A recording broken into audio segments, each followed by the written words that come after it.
Welcome to the Keys to the City podcast, where the kingdom enables your success. I'm your host, Christian Graham. Welcome today with NerdLikeJazzy, Hello, thanks for having me. Jazerai. Half a day, todo Malik. Half a day, Todo Malik. How are you?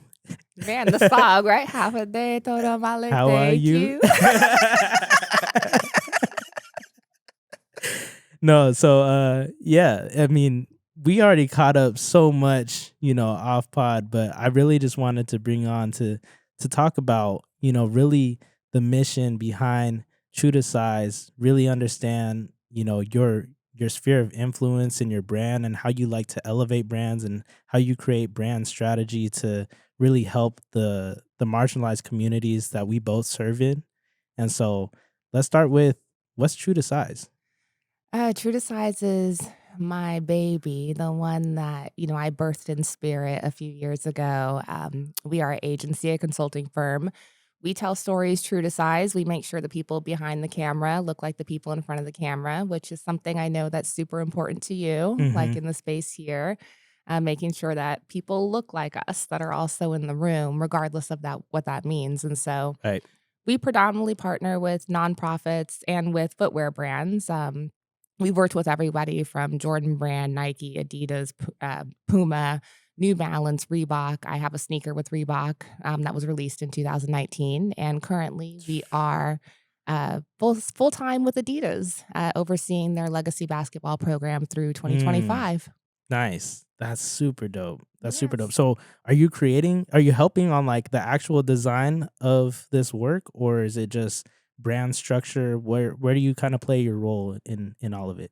Yeah, our agency takes things from top to bottom. So we do everything from research and insights to brand strategy, setting the bars of success, the metrics of success, through to creating a roadmap and a game plan. And sometimes we just deliver that for an in-house production team to execute, or we'll take it to the end and we, project management and produce it as well. So in the case of Adidas Legacy, we'll be overseeing the entire program. So designing the season creative, working on custom merch for events as well as for the team, creating their messaging as well as their different community give backs and some of the moments that they'll see in each of the cities that they serve. Okay. Okay. And when we were speaking off pod, you mentioned where's the measurables? What's the KPIs? What's, for those of you that don't know, KPIs are key performance indexes. It's basically how can you measure the level of success, level of growth, all of that. Yeah. What are the main KPIs that you kind of seek for, or does it differ from brand to brand? And can you give more insight on, like, say, the aspiring entrepreneur that's looking to launch their business, launch their brand? What are the main key things that they should be focusing on that you really start to implement?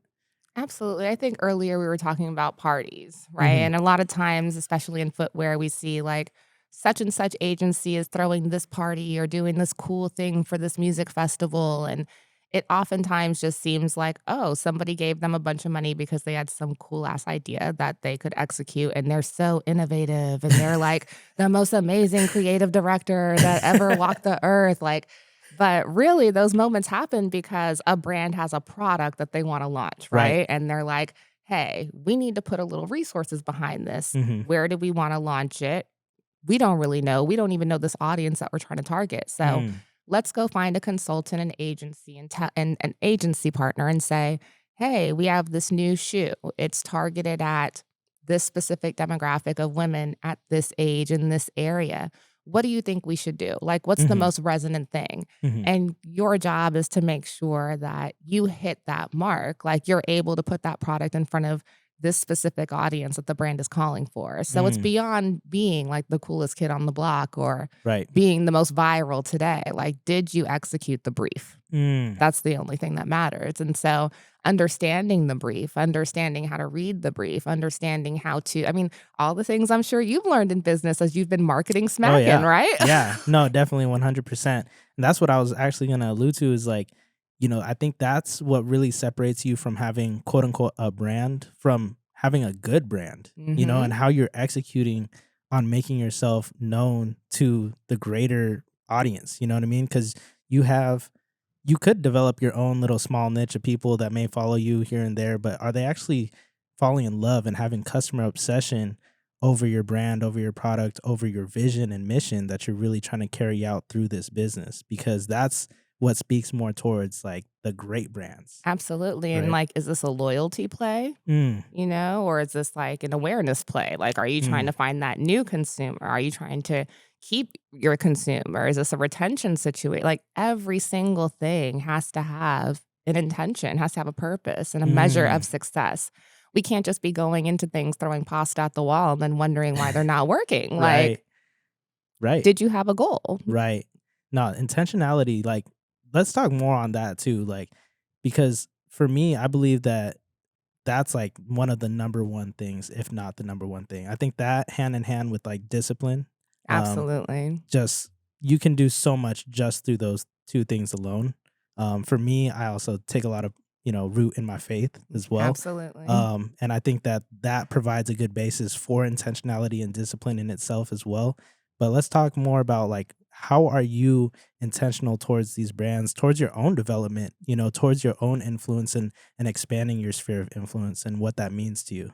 I think in the first case with the business, we tend to only take two types of stories. We tell Black stories and we tell women's stories, and sometimes Mm, we tell a mix of the two. mm, And most of the time when people come in house, it's because they're looking for that project to have a Black creative director, a Black casting director, a mm, Black production manager. Like, they are looking specifically for that through line, or a woman, yeah. and whatever that looks like in sport, in cooking. With we right now we work with a nonprofit that specifically services 14 to 17-year-old girls who are aging out of foster care. Mm, Like, this is all women's work, inclusive, whether that's fashion or in the nonprofit kind of sector, in the impact sector. And so yeah. for me, it's about understanding I cannot tell everybody's story. Hmm. And I can tell a certain type of story really well, Hmm. and understanding what connects those stories. And so for me, it's I can do these two things super well, and maybe I'm not gonna tell the soccer story, and that's Right. okay. Right. Like, and I don't need to. Yeah. Like, somebody else can do it far better, but I know that this is what I'm exceptional at, and whether that story is told through design, through production, through strategic, engagements, through editorial work, the Hmm. story is true. Mm. Wow. That's really powerful. Thank I'm you. so glad that like as I started diving deeper into, your company and your brand and stuff, like I recognized that it is 100% women It is. owned and operated. Absolutely. And This so, woman right here. yeah, you, and then you have three other Yeah, in leadership. And in so leadership. I am 100%, the founder of my business, and kind of that in itself is like quite an, as you know, right? Like, Yes. to be doing it on your own, to have the runway, to have the Yes. credit necessary, to have the team, to build the teams necessary. Right. And I really want to be about what I preach about. And Mm, so my 6 women that are in leadership, like, we are a team that pitches together, mhm. and they're all women of color.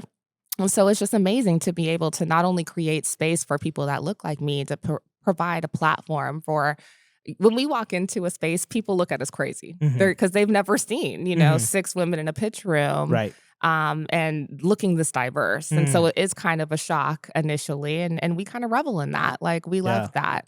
And we love to surprise and delight you and remind you, that women of color, Can do it. specifically, yeah, You can do it. specifically Black women, like, are You the can archetype. do it. You can do it. You. Absolutely. Yes. Yes. You can do it. Go and do it. And if you need help along the way, make sure you reach out to Jazz, because she's Absolutely. down to help you out. She'll take care of you. And that's really the next thing that I wanted to talk about is your how we even came together was because of your support, your love for smacking, Oh my gosh. right? Listen, I come across the country for smacking Right. Christian So she's coming out from regularly. New York, just to give you Yes. guys a little, backstory. She's coming all the way from New York to come and support Smackin' every time that she's out here. Yep. She also got family out here. We're from relatively the same community and things like that. But she makes her way, Mhm. every single time. Every time. And it was the last time she made a post about Smackin', and I had reached out and I was like, yo, like, when are we gonna hop on the pod? Yeah, let's do it. And honestly, like, I was so juiced, and I've been telling everybody. I told my mom that I'm going to be on this. I'm so excited. Yeah. I can't remember the last time I was so excited, because I rarely get an opportunity to support a Chamorro-owned business. Right. It's like, how many Chamorro people do people know? Let's start there. Mhm. Like, how do you even know 5? Mm. And then to be able Preach on it. to, Preach on to it. support a business, a San Diego-based business, a business in my hometown, that to me is just so special to even be here. So thank you for inviting me. And I 1,000% the DMs are open. The Yeah. DMs are open. She's so down to earth, like from the point of DMs to the point of getting the number to the point of landing from the airport and Yep. keeping me updated as to like where she's at and everything, and then finally making it to the studio and hopping on this pod, like, and the conversations that we had off pod, it was just, we almost never had the pod, Yeah. to be honest, because we were just We going had a little on and on. pre-pod. Yeah, we had the pre-pod. Boyfriend over here wanted to, roll the cameras and everything, but yeah, we weren't quite ready yet. We weren't ready. Nah, but now we are. And so it's funny that you mentioned, like, you brought up your mom and everything, being so excited to be on the pod. Before coming here, my mom was like telling my auntie that had just flew into town. She was like, guess what? This woman, she's coming from New York. Yeah. She's coming all the way from New York. And all she wanted was some red rice and chicken Kelvin. And I was like, yo. No lie though. I was like, lie. yo, I mean, to be honest, like, she did ask for some barbecue chicken, some pork ribs, some Daigo, and some Latiza too. We can't leave that out. And the empanada. And the empanadas. Don't forget the empanada. And the finadeni. And the finadeni. And the Daigo. But it's really that pride that, like, our moms, our family, we're both Black and Chamorro. We come from that community, that pride that we have in our culture and our community. And I think that's where we found so much alignment and why it made so much sense for us to hop on this pod. Because, like, for me, a lot of people don't know this story of why I started smacking. One of the reasons why was because I wanted to provide the platform, the stage, the presence, and the community for a better representation within our marginalized communities, within the Black and Chamorro communities, because we're one of 4 Chamorro restaurants here in San Diego. Past that, there's like 2 in Vegas. I think 3 in Vegas now. Food truck in Portland. Yeah, there's like a food truck in Portland. One just opened up in Washington State in a food court. But nothing in LA. No, nothing in OC. Nothing in New York. Honestly, nothing in New York. Okay, we're gonna have to talk about listen, that. Why you think I have to fly across the country to come smack Christian? Come on, because it's the best one. Nah, I'm just kidding. It is though.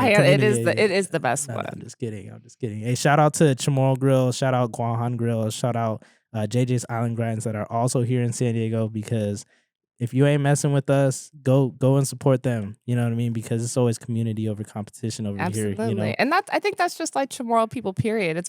We are very tribal. Right. We're super tribal. Right. I tell my dude all the time, like, we're the type of people that you show up on the doorstep. It's like your third cousin twice removed shows up on the doorstep and you're like, yeah, move on in. Yeah. Come on, I got an extra space on the couch down in the playroom. Like, right. That's just how we are.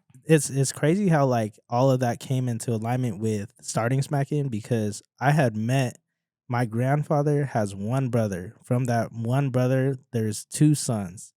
And I've never met either of them. But because we had Smackin' in place, I was able to, like, they flew out and they were doing, almost every Chamorro family that has, like, health problems and stuff, they come out to San Diego or they come out to, like, the Philippines to do health work and stuff like that. So he came to San Diego and had some health procedures going on, but it was the first time I got to meet this dude in 26 years at that point. Yeah. You know what I mean? Like, and if it wasn't for now. Smackin', I don't know if my dude would ever try Kelaguen, because you know how difficult it is and how long it takes to make. It was never going to happen from these 2 hands. Yeah. So we ain't taking the time to do that. We're not. People don't know about the hard work that it takes to go into the Chamorro food, The soaking for the rice and the whole, like, it's too much. Yeah. It's too much. Yeah. But honestly, nowadays, I'm like focusing on an entirely different mission, which is really why we're here. It's part of the same mission, but I'm now trying to get my feet wet into, building my personal brand, becoming a business coach, being a business growth coach, similar to yourself, and doing the consulting thing and really giving awareness to your brand, not just to the audience, but what can you give me as keys to success, advice, as I start to travel into that space of influence and really start to elevate in that area.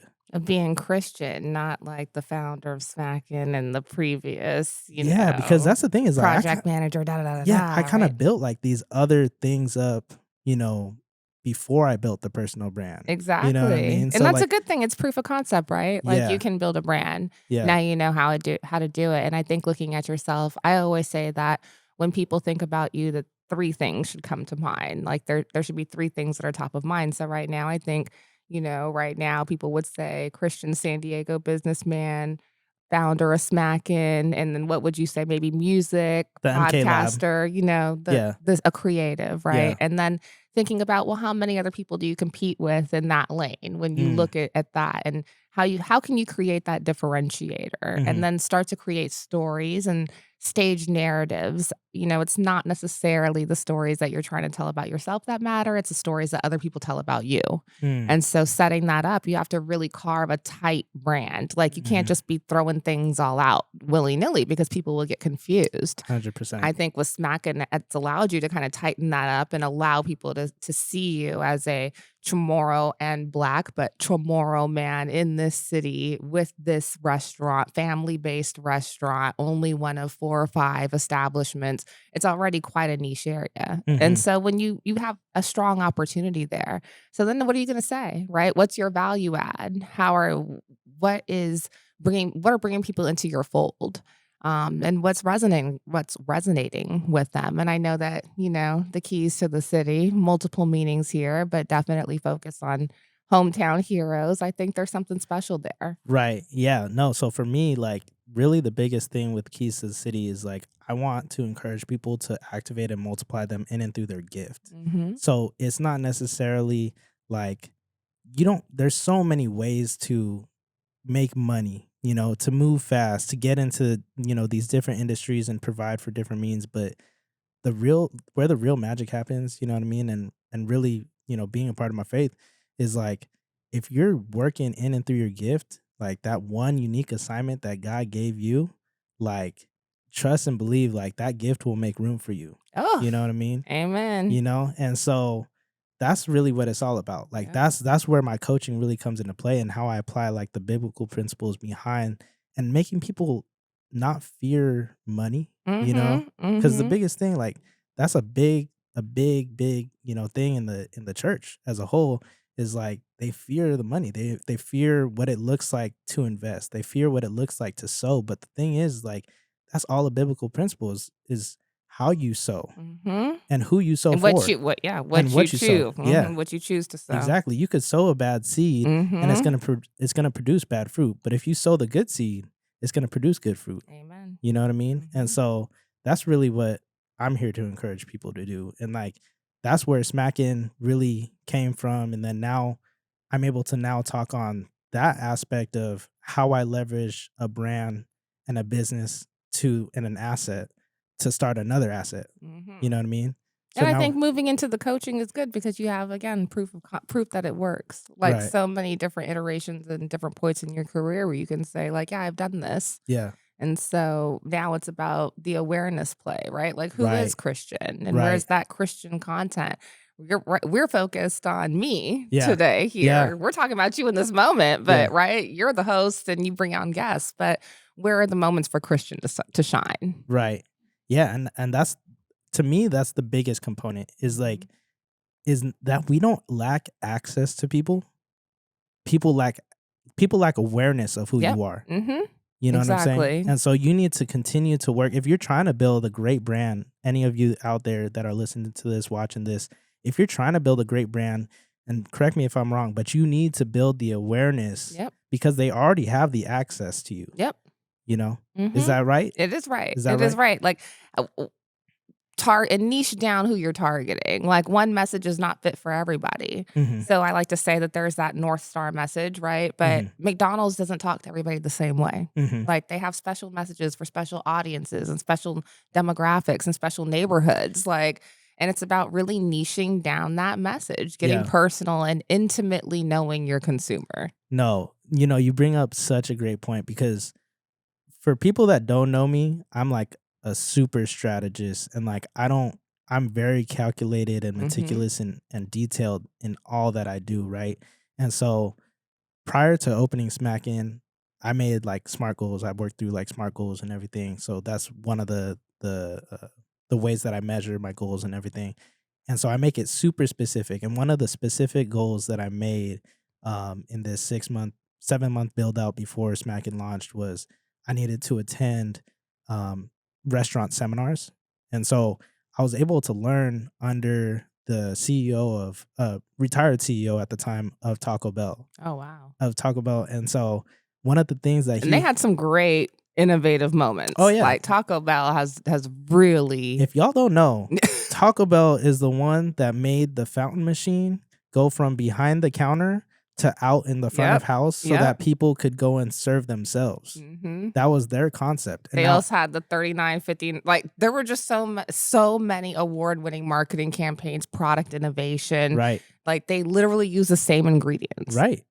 Yeah. And It invent you new just have to products turn it every into day. different things. Yeah. You just have to turn it, and that's essentially what we did too, is like we have such a small range of things that we work Mhm. with, but we make it, Yeah. bomb in every single sense. So Reese's Pieces. yeah, I exactly. mean, like, there are literally 35 SKUs under peanut butter and chocolate. Like, Mm, they take Reese's Pieces and then the minis and yeah, the big ones and the yeah, king size king and the what? size. Yeah, like, like, That's my favorite, by the yeah. way.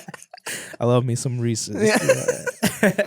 The No, thin ones. Like, it's just how many products, how innovative can you make and put them all together? Now it's a big candy bar. It's like using what you have and always having that spirit of innovation and mm, understanding how to talk to that consumer. Again, mm, not every Reese's is for everybody, right. but understanding what to go all in on, what to make what to sow, right? What to Yeah. make investments in, where to maybe take a little risk.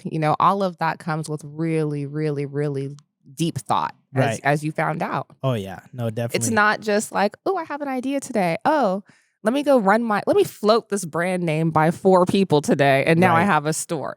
Right. You might want to sit down for a bit Yeah, and just 'cause think about it. how many businesses fail, within the first couple years of Mhm. opening, you know what I mean? And it's not that like it's difficult to become a business, but how you continue, business continuity Yeah. is a whole nother thing.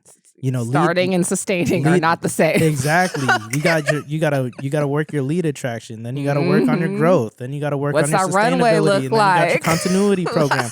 Like, and people don't even know. No. They don't even take the time before they get launched because like you got some influencers. I'm not gonna drop any names. You got influencers out there that are just like, just start, Yeah. just dump it, just Yeah. just Just do do this. it. Yeah, Just do buy it. 1,000 hats and see what happens. Yeah. It's like, And then chill. now they're broke, you know what I mean? And they're not able to Mhm. do what they love, and now they're back into the 9 to 5, which I'm not trying to knock either, you know what I mean? A 9 to 5, provides a means Mhm. of ways to And be there able are to get in. times that you need to create that stability so that you Exactly. can create. Exactly. Like, and that's again, being smart, Yeah. taking the time to lay out a plan and not thinking, I really hate this idea that like going to a 9 to 5 is like some terrible, thing. Like, this life is hard. Yeah. Let's start there. Yeah. Like, it's Let's talk on that. Let's talk on that. not for the Let's go into the mindset of what it takes to be an Oh my entrepreneur, gosh.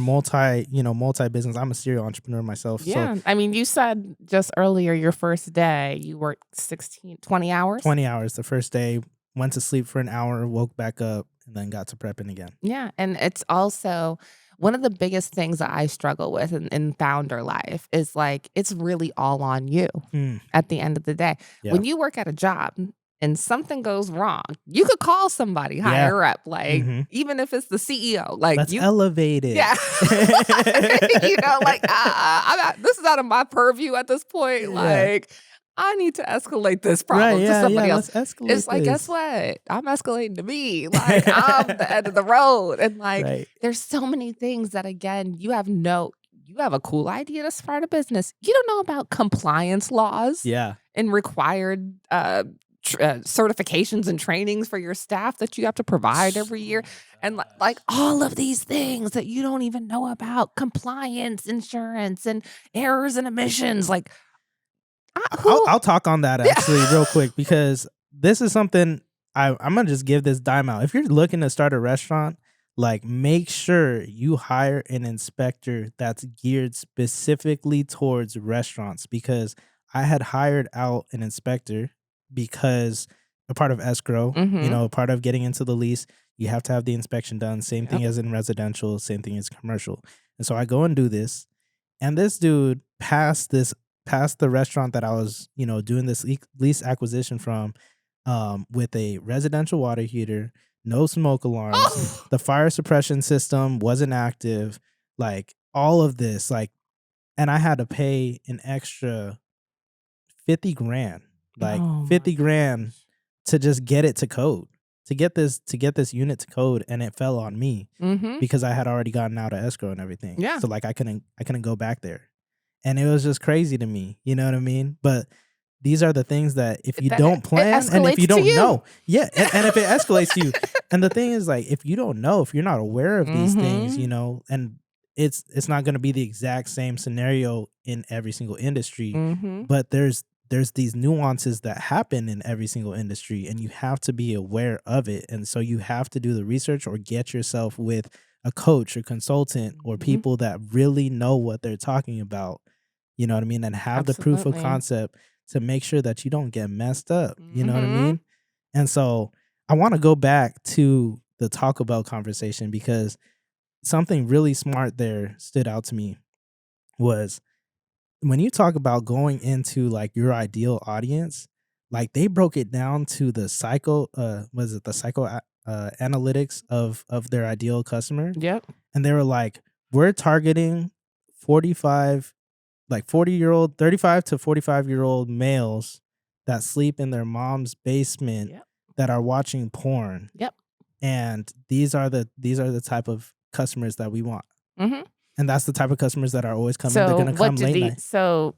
what do they like? What's in, what I like to say, like, what's in their bedroom? Yeah, What's in their pantry? Like, what are right, they eating? What right. movies are they watching? Like, you should intimately know that customer. And that's how tight, and that's the thing. You're not just throwing a cool party. Like, you're Yeah. speaking to a really specific audience, which requires research, data, not just something you made up or something you read on X/Twitter. Like, Yeah. no, actual research and data to say this is the reason why we should do XYZ.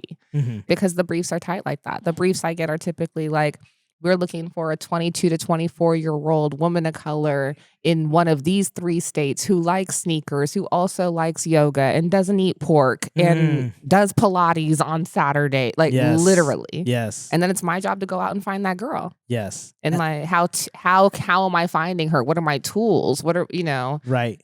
all of that is the business of it. Right. That was my favorite part about going to this program, Mhm. was, and it's crazy because I actually found the location that very same day. The exact location that we're at right now. Yep. I was doing the class assignment that we were working through and everything, but then I was also doing like research on Yep. like different locations and stuff like that, because I was coming down the pipeline of that goal Mhm. of I had to launch the restaurant by February 28th, 2019, or else I would go back into my corporate job, or I would Okay. go back into a corporate job. So that was a part of my specific, measurable, smart goal to do that, Mhm. because I knew that, like, my daughter Yeah, was come on born. the yeah. No, she was already born. She would be already born by that point. So I had Mhm. wrote that goal out, 3-4 months prior. So I gave myself that 3-4 month cushion to sign that lease to location. So that's why I was doing it. And I ended up signing the lease on February 28th, Look at God. 2019. You know what I mean? Mhm. So it was crazy. Like, Yep. God's timing is just crazy. You know what I mean? Absolutely.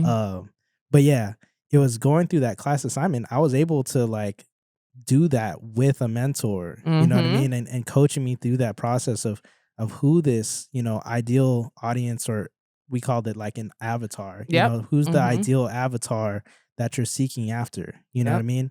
And also, what are the core values and pillars that you Mhm. have within your business or within yourself, Mhm. but do they also align within your business? Because those two, Those have to matter now, yeah, especially in today's audience. especially in today's Yep. audience. Talk to me about what your core values are and your core pillars or non-negotiables that you live, breathe, and die for. I mean, I think the one, like, you've gotta be able to allow us to do it our way. We Mm, we do not necessarily enjoy taking authoritative opinion from people who don't look like us or come from our lived experience. And Mm, so there has to be a trust there. mm, And then I think the second part is that we want to make sure it's a true story. mm, Regardless if it's a good story or you like the story, at the end of the day, is the story true? mhm. And that for me is what really matters. I think some other things are like how people manage their business. I don't prefer, to work with brands that are known for being, Shady. I would say, specific, Shiesty. a little shisty, Yeah. specifically when it comes to Spicy. women. However, when you look at it, most businesses do not have a ton of women in leadership, specifically in the Right. C-suite. This is not Mhm. something unique to like the footwear space. This is something that we see across tech, culinary, hospitality, all genre, Every industry. everywhere, Yeah. every industry. Mhm. And so that's where I've kind of really focused my work. I think for me, the non-negotiables are that I have to be able to see the impact. I have to be able Mm. to feel the impact. I think a lot of people expected me after I did the Reebok shoe to do my own shoe or to do a collection or do some type of collab. And for me, it's never been about like having my name on the product. I'm looking to Mm. change the narrative of the collection. Mhm. One of the bigger things that I'm proud of to be able to do is working with Palladium and extending sizes for trans women. And so Mm. it's like being able to really open up a sector of a business like is far more important to me than me designing like a little one-off colorway Mhm. with my name on the heel, like Right. that's not the impact I'm looking to create. So through my business, being able to put women, specifically women of color, in positions where they've never ever been able to pitch their idea in a global pitch meeting like this, Mhm. or they've never been able to lead creative on a global kind of brand campaign. And so that opportunity in their portfolio, then boom, kind of automatically puts them right there in that level. Right. And I can put you in the room, but you have to show out. Mm. And so, Mm. it's just been my pleasure to be able to put some really, really, really amazing creatives in the room. That's so awesome. Nah, that's amazing. Like that is the overall mission, myself too is Matthew 5:14 is what this pod is really built on is like you are a light of the world. A city set on a hill cannot be hidden. Amen. And so I want, or not even I want, right? Like God desires all of us as people to go and put our light out. You know what I mean? Amen. Continue to invest into our gift and let that light shine. You know what I mean? And so it's really important that like no matter what room you step into, that you're letting your light shine. Mm-hmm. A lot of people I think fear entrepreneurship or fear growth as a whole because one of the aspects is they're afraid of what the shine looks like. Mm-hmm. You know what I mean? Oh yeah, I always They're tell afraid to people like you illuminate. could be just as afraid of your greatness as you are a failure. Right. Like equally as afraid of what Yeah. will happen. But I think Sometimes more. more exactly. Sometimes more. And we're all worried about, well, what if it doesn't work? Well, what if it does? Exactly. And I think that faith walk is so like kind of why I asked you earlier, like what kind of allowed you to go all in? For me, I wasn't all in on my faith until I was like on the floor crying, Mm. shaving my head and broken. Mm. And then I'm like, all right, God, we could do it. We could do it your way now. My Mm. way don't work clearly, Mm. and I think that a lot of people struggle with that. Yes. And then they hear people like us talking, they're like, how? Mm-hmm. Tell me how. Like, Mhm. and we're like, God told me. I don't know. Exactly. Like, and it's just you have to experience it for yourself. Like you Mhm. have to go and do that work, and then even the things that you try to do on your own, and you think you have the capacity for, and you think you've built like the successful business, you think that you've been, playing This this. is where I'm supposed to be. Yeah, this is where I'm supposed to be and everything. Like, nah, like God has such a Different different, plan. such a different plan for you, and you just have to take that leap of faith yourself. And Mhm. I hope that everyone that's listening to this and is getting encouraged by this is feeling Absolutely. empowered by this, you know what I mean? To hear from us where like even in the midst of doing our businesses, we've met those points of failure still. Mhm. And we've had to reevaluate and also put our weight and leaning onto God Yep. because it is difficult. It's I very really don't difficult. understand how people do it without without And food, well, honestly. I was doing it like that for a long time, No, right? and I I think it's like, but wow, why? Why was I doing it that way for so long? I think like feeling the need to control it and yeah, feeling like I was controlling it. yeah, Feeling like I got this and yeah, and it's been consistent in my life that, like, whenever I have felt that way and God is nudging me like, "Hey, I know you think that this is what you're supposed to do, but maybe take a look at this thing," and then, like, I don't take a look, God will snatch me right up out of that situation, you know? yeah, Like, be like, "You know what? I tried to tell you to yeah, go left, yeah. and you didn't wanna go left, so Imma just shut the whole door on you now, Mm, mm. and, like, now Woo. maybe you'll go left," you Preach know? that. Like Preach that. I feel like I just hit that like 2 months Yeah. ago. Yeah. Honest to God, that's literally what happened to me like 2 months ago. Like, I felt like the door was shut on a whole 'nother thing, but it was like to open it up Mhm. in this thing after I had surrendered what was behind that door. Surrendered is You know what I real. mean? Yeah. Yeah. You have to surrender it Yeah, all. and you Like, be and thinking you're surrendered, but you're not surrendered. yeah, You're like, because 100%. you having feelings about it, and it's like, if you were 100%. surrendered, you wouldn't have no feelings about it. Mm, You would just be like, "Okay, God, I'm cool," yeah, you know, and it took me a long time to surrender. I yeah, would say even up to the last 3 years, it was hard for me. yeah. My landlord was selling my apartment a few years ago, and I was on the road traveling, moving for work, like, moving around. I couldn't even be home to go and look at apartments to move Mm, into. And I could not find an apartment in New York, and I mm. was thinking like, "Oh my gosh, what if I can't find an apartment? Am I gonna have to, like, go back to California? Am I gonna Yeah. have to go stay with my dad until I Oh, buy a wow, so house?" bad Or to be in like California. so bad to be in San Diego, Yeah, right? and, But, am I gonna have to, like, journey home? yeah, And old me would be like, "Whoa, my gosh, how? Da, da, da, da, what will happen?" And all fear, anxiety, disappointment. mm, And in that moment, I was really like, if that happens, that's what you want from me, God, and I'm cool mm, with it. mm, Like, I will know deeply after how you've shown up in my life up until now that if I lose my apartment, I can't find a place to live, and I end up at my dad's house, mhm, that's where I'm supposed to be. mhm, And I'm totally fine with that. And mm. it took me a long time to get to that place of surrender because Wow. old me would be, "Okay, I'll go, God, but" Yeah. Oh, Like man. Like, literally, like, I'm talking, like, this is so fresh for me, and that's what I'm saying, like, I know that finances have always been my main thing, like, Mhm. coming out of high school, I wanted to be a psychologist to help people with their problems. Then when I became good at business, it was like, let's be a financial advisor Yep. and helping people with their financial problems. You know what I'm saying? So, like, from that point of, like, okay, I'm going to be helping people with their financial problems, Mhm. I've been so set, so stuck in finances and business and really trying to understand the ins and outs of everything about it. So I've done swing trading. I've moved my money around in so many different ways from business to business to business to business, created strategic partnerships, et cetera, et cetera. And it was always of feeling like me. You know Mhm. what I'm saying?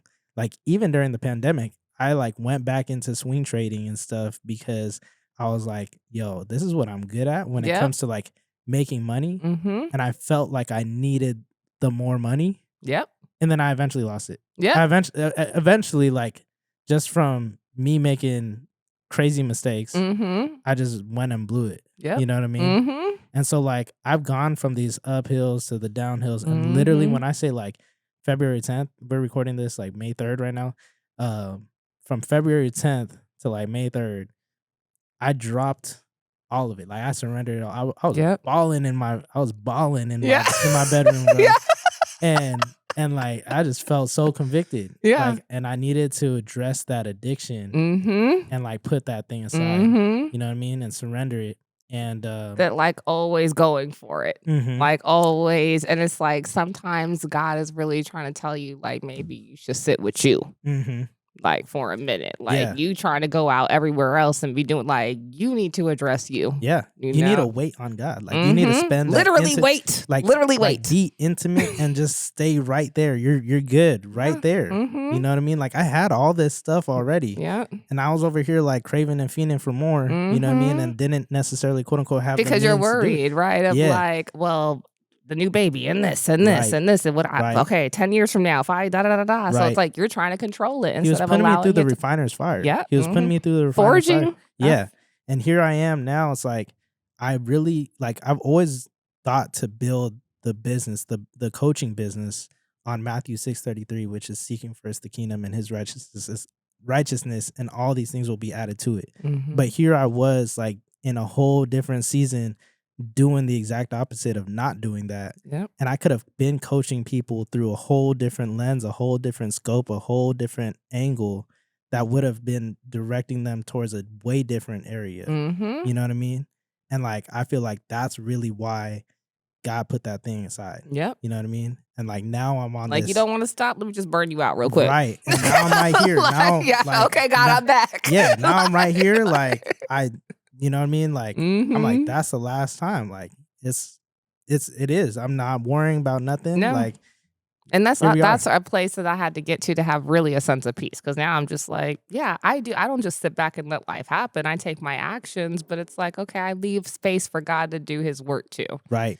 I don't write the whole plan. And I'm even not really attached to a lot, because I'm whatever God has for me is what I want. That's what I don't pray for my will. I pray for God's will over my life. Because Amen. My will sometimes may be in conflict with what God's will is. It has in the past been in conflict with God's will for me. I've heard that, God will, in some cases, give you a permissible will. So a place where you can act out of his perfect will, his great desire, but here you are trying to work in your permissible. And he's like, all right, fine. You want to go and do it? Then I'm going to let you go do it. Go ahead. And us as parents, we have our kids. I feel like we do that too. You know what I mean? We have to do that. Mine is only 5 and 3, but they still challenge me. You know what I mean? Even though I feel like I know what's right for them. They want to put their hand in the fire, right? And see, is it hot? Right. And you just have to stay disciplined and continue to be disciplined to that. And that's really what I've came to realize is it's about being extremely disciplined. We're called to be extremely disciplined people. And it's not even about the doing, it's about the being. We have to be like Christ. We have to be this person. You know what I mean? I think the biggest discipline in me is being committed to show up as the best version of myself, understanding that I'm not going to be perfect every day. And sometimes the best version of myself is the 30% version of myself, but that's all I have. And I have, the diligence has to be, can you make that effort every day? And I think that I've been doing really well at that, but it's also I want to be, again, who God sees me as and who I want to be, the best and not for anybody else, but I think just the best version of the woman that I am every single day. That's good. Oh man, that's so good. All right, one last question. Yep. How many pairs of sneakers do you have? Oh my, I have a bedroom full. A bedroom. So a dedicated. I have a sneaker bedroom. 10 by 10? Okay. A 10 by 10. And it's walled with the Container Store plastic boxes. And so my rule is if it doesn't fit in this room, I can't keep it. So I do a lot of giving away, a lot of bringing in, and a lot of gifting out. My mom just went home with 3 pairs of sneakers, and I try to, push them out anytime somebody around my size comes in. You size 7, 7.5? 8 women's. But, you ask a sneaker loving girl, she's going to tell you she's a 6. I'm a 6.5 boys, and that's what I've been buying my whole life. Right. Yep. But I see you got the Vans on, very California. So I wore these intentionally because that was my first job that I've ever had. In high school, I was 15 and a half years old. Which Vans did you work at? I worked at Mission Valley. Oh! Yeah, I worked at Mission Valley. Okay. Because they didn't have the other Vans. Yeah. They were the only ones. And I think they had San Isidro, actually. But that was they did, but that was the outlets. Way far down there. Right. And so, I started off at Vans. I had my Vans footwear wall that I built out in my room at the time and everything. And then me and my brother used to collect J's and stuff like that. So we would always be, camping out, UTC, Plaza Bonita, Plaza Oceanside. Bonita. Yeah, we would go to all of them. They don't call it that no more, I think. Right? There's a new name for that mall, I heard now. I don't even know. It's a ratchet. I don't know. But Vans, I think it's so interesting, which you probably resonate with a lot, how People used to laugh at us for wearing Vans on the West Coast, and then they had a whole moment, and now everybody likes Vans. I'm like, you guys used to really think this was like some West Coast weirdo stuff, like the tie-dye and the Vans and the Converse and the Chucks and the skateboarding and like all of that definitely was frowned upon. The bucket hats, you know. But now after people started doing the jerk, it's like, oh, Vans are cool now. Now California, on, look like sneakers. Yeah, exactly. Now it's commodified. So here we are. Yeah, definitely. But yeah, I love the Vans for sure. Definitely very California, very San Diego. I mean, I